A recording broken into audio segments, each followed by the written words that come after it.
So if the underlying system is corrupt, well, then the market is very efficient at abusing that corruption. It could literally mean the breakdown of that facade is that you see a lot of commercial banking just redundant.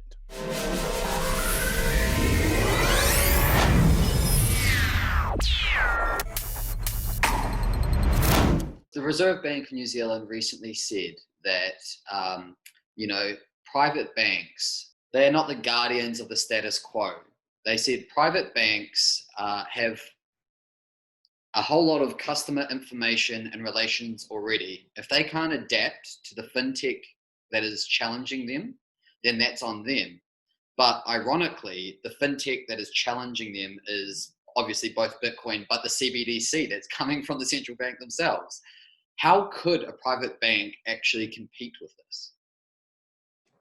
That's a good question. I don't know. You could kind of we could potentially be looking at um, a form of uh, complete nationalization of the banking system. Like the foundation of the banking system has always been entirely monopolistic. There's always been that's kind of the heart of what makes a country these days is the nation state has complete monopolistic control over its currency. But then they allow this facade of a market to develop on top of it, which just ends up being this incredibly efficient means of uh, abusing all of the corruption and insanity of the underlying monetary system. So people point at the financial system and say it's so corrupt and so terrible. It's like, well, yeah, that's because all of the fundamental incentives and all the structure is horrible, and markets are really good at making that efficient.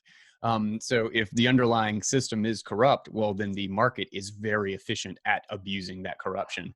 Um, and but it could literally mean the breakdown of that facade is that you see a lot of commercial banking just redundant.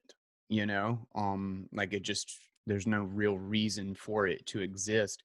There would still be the attempt to, like, there's no way that the central bank itself can manage all of like loan issuance or manage, like, you still need a massive infrastructure to create debt instruments and forex trading and stocks and bond, to match all of these markets. You still need tons of market makers. You still need somebody to approve somebody's credit score or something like that.